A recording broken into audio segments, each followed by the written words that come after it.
Hello. If you want to support us here at The Contemporary Gentleman, you can buy into our Spy series, links below. And depending on when this was recorded, we may or may not have an Instagram and or Patreon. If we do, links are below. Cheers.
Hello everyone, James Donaldson here with The Contemporary Gentleman, and I'm bringing you a video on my experience evaluating the Sig Sauer P365 XL as a concealed carry pistol, primarily. Now, this gun was acquired through a third party, and I put 1,122 rounds through it. Primarily 115 grain, but I put through some 124 plus P, as well as some 165 grain. Now, a lot of the points in this video, I'm going to be comparing this gun to a Glock 19 specifically, and a little bit Glocks in general, which I have some good reasons for that, which you'll hear about. So diving into the meat and potatoes, why was I originally interested in this gun? So I wanted a gun that could really conceal. I wanted to balance size, but I didn't want to give it all up between tiny and full size. I wanted a main squeeze that was more clandestine operations oriented than a full-size gun being concealed. Basically, I was coming from a Glock 45 and I wanted something a little more concealability, but something I could still shoot most of the time, whereas the Glock 45 was just my all-around gun I used all the time. Concealed carry, just range shooting, improving my skill set shooting, night vision shooting, and so on and so forth. So, I wanted to kind of bridge a gap a little bit, see if I could find another gun, gain a little concealability, but still keep most of those capabilities. Didn't do that. Now, if I went too small, I was leery to bounce back and forth between something like Glock 43 or regular P365 size, and then back to the Glock 45. Instead, something to kind of bridge the gap and be in the middle. So, and that way it kind of maintain the whole main squeeze idea. Now, I also wanted a safety for holsterless concealment, such as in a fanny pack or something like that. Now, let's talk about what I got out of it. So as I mentioned before, the size isn't unlike a Walther PPK/S. The grips are pretty much the same, PPK S to 365 XL, and then the 365 XL is just a little bit longer, which is okay, and I like, honestly, for a 9mm going from a 380, probably the right move. So, that said, the 365 XL has 12 rounds of 9mm versus 6 or so rounds of 380. So, kind of a big step up there. Now, they both feature, or especially in the 365 case can feature, manual safeties, and again, for holsterless concealment, I liked that. Now, I wanted less bulk and weight. One, between concealability, and two, the Army's done a number on me, and I do have some back pain here and there, so anything to help with that was going to be appreciated. Now let's talk about what happened. So, it did conceal better than a Glock 45, not so much a Glock 19. Basically the way it turned out is I gave up various things to get, or I wanted to give up various things to get something that was slightly lighter and a smaller gun. Yet I gained virtually no concealability, is how it turned out, compared to a Glock 19. And the ease of the back pain, that didn't really come about. So makes me believe it's probably not so gun related, or I would have to have no gun at all. So the P365 kind of turned out to be literal purgatory, gun purgatory. Kind of between not really this, not really that, leading me to think maybe this isn't what I'm looking for. Now maybe I do want to go back to having the option of a really small concealed carry gun for various purposes, like when I just can't fit a Glock 19 into my concealed carry setup. Now, moving on from there, the trigger feels really good. Interesting thing, not a ding on the gun at all. If anything, a ding on me, but I'd sorted out in a couple rounds. I just wasn't quite going forward enough for the reset. So, kind of interesting. But not a big deal. And again, after a few rounds, sorted it out. Hadn't been a problem since, so awesome there. Now, single action. It is a single action striker fire gun, meaning trigger does one thing, releases the striker. There's a sear, has a catch point. Obviously, you pull the trigger, release the catch point. There's a second catch point if the striker slides anyway. Now, a Glock is a double action striker fire, meaning you push the deal back and it actually pushes back something. Let's do it this way, your striker and then your deal on the end. And so the trigger is actually pushing something back, but it's going down. So basically it goes down until it slides and then goes forward. So that's how the Glock functions. It makes me feel like it's a little safer. Now, I really haven't seen videos or heard things of 320 or 365s going off in the holster, but the 320 is a very similar design. Now they're inherently different because they're different size footprints. So obviously they figured out something correctly on the 365 and not on the 320. But what also interests me is knowing that there's two sears. If the first sear slips, there's a second sear. So when the guns are going off, that second sear isn't catching that striker. So how many people's guns is it catching?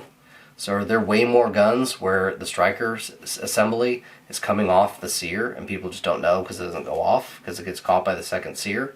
And the videos of cops standing around doing nothing and guns going off are videos of the second sear not catching after the first one failed? That could be. So just peppering in a little bit of insight in research I did for this platform. So anyway, again, kind of makes me lean and feel better about the Glock platform and design just because of the double action. So now getting into the frame, the stock frame was fine, but it was too skinny for me. So I got the Wilson Combat frame, and I like it a lot more. I did a lot of research. Scout, lay down. Sorry. Did a lot of research on the frames, and found that the Wilson Combat is the thickest out of all of them offered. So I had the stock for a little bit, and then this is just a little bit nicer. I do like the texture on it. I do like the grip and all of that. Now,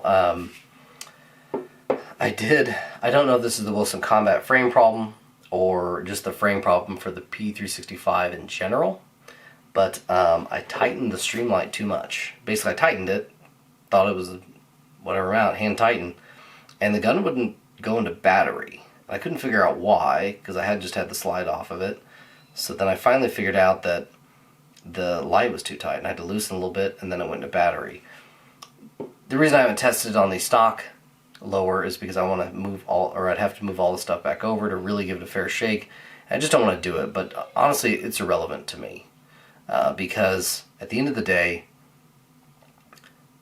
that shouldn't be a part of the system. That shouldn't be, and it's coming from Wilson Combat, so I can't imagine that they're going to produce something, not up to snuff. So that kind of surprised me. I guarantee if I had a Glock 43 and I really crank down on a Streamlight light, I'm pretty sure it'd go into battery. Now I'm probably going to end up doing a video on a 43X, and we can find out, but I'd be very shocked if that was the case.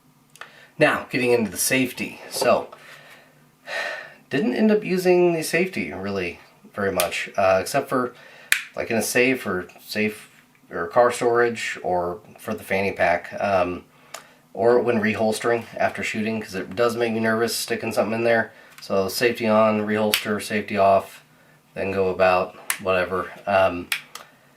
The safety is out of the way, and these are my favorite features, when something's out of the way until you need or want it, and then it's right there. It's exactly how the safety is. So I had no problem not using it. Didn't even think about it. So that was fantastic. Now another nice little feature is basically after removing a magazine, clearing it, pull the trigger, put the safety up, and it prevents the slide from backing off. So, oh, wow. Did in the last video, and none of the sound recorded, so I have to reshoot this entire thing. But awesome, now something else isn't behaving. So, moving on from there, I can't say I wouldn't get the safety again, even though I've used it hardly at all. Maybe wouldn't get it, because I don't really love the idea of using it sometimes. So, possibly would get it next time, but possibly would. Next. As far as accuracy, exactly what you expect from a gun like this. It's accurate. It's good. No issues there. Now reloads, ran the same problem as I do with like Glock 19 or shorter guns. Is, you know, my thumb or my palm gets in the way a little bit there. Ejecting a magazine or even putting one in.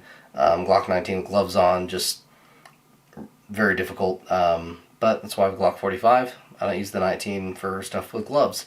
And I wouldn't with this gun. So I also have 17 round magazines. Those go right in, come right out, no problem there. So, you know, take that for what you will. But again, that's not even a complaint, let alone an objection, because it's just, you're getting what you get when you go to a gun this size. And I know that, but again, it's something noticeable that I think people should be aware of, more so with guns this size than just the 365.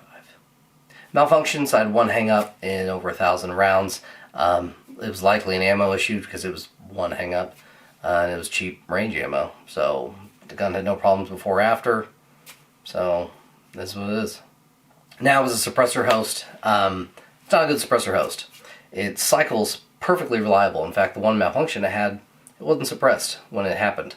So that is something important to be said, especially because I've seen a couple 365 videos where it didn't cycle well, and that could come down to the barrel. I used a silencer co barrel. I think they make great barrels. They're really my go-to. Unless it's for something like a Glock, I'm going to go to KKM, spend a little more money. But for this, didn't know I'd keep the gun, so I didn't want to go all out on a barrel. Silencer co barrel, fantastic. So again, now why I'm telling you it's not a good suppressor host, the gun unsuppressed kicks a lot of stuff out of the ejection port and on there. It's just covered the light, and it made the optic real dirty. That's way worse with the suppressor. So, yeah, it just isn't a gun I would suppress very often. Now, like, you know, it's your travel gun, and you throw a can on it in the hotel room as your room defense gun, by all means, but you're not going to put hundreds of rounds through this thing with a suppressor on it. So, sure, put on a suppressor, know your holds with the red dot for close range, see what your bolts do differently if you're running different ammo for that kind of setup, but probably not going to do a lot of practice with it. So jumping into caveats and variables, first of all, the cost of the magazines.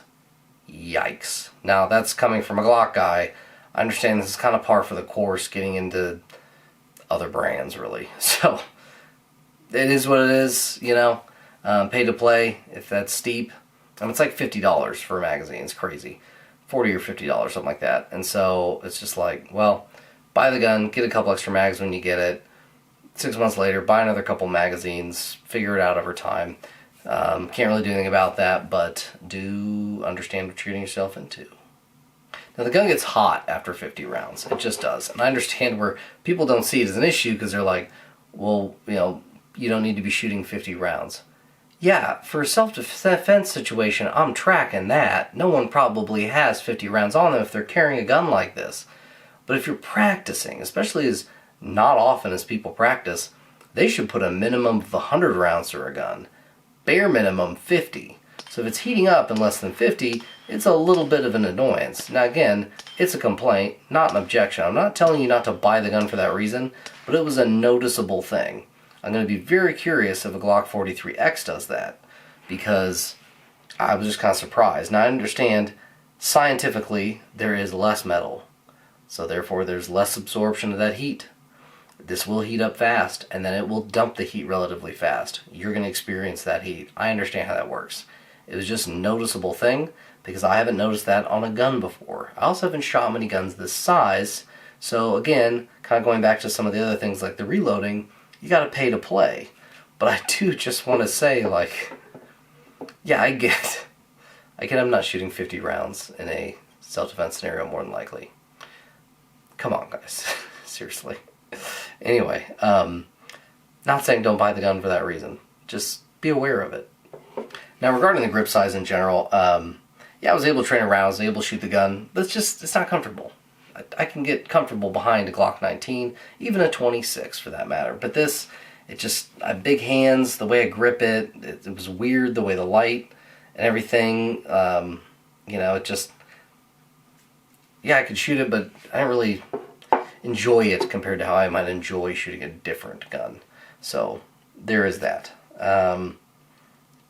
Not much else to say about it other than just, even with the Wilson Combat Grip on there, I yearned for more cushion for the shooting. The last couple things, light alignment. It just drops these buttons so low. And again, if this was the only complaint, it's probably something I could get over. But like a Glock kind of puts them up higher where I can just hit them right there for my grip. But this, I really just have to hit it with my index finger. And so I don't care for that. So when you're stacking it up on the other things I'm not crazy about, kind of puts it into perspective of this may not be the gun for me. Don't get me wrong, I like it. It's a nice gun, it's a good gun, but I just don't think it's for me. Now, final thing, the optic. I used a Sig Romeo X Compact. I really like it. It's a bit tricky to clean, so it kind of reinforces my preference for an enclosed emitter. This is my first open emitter I've ever owned, shot really.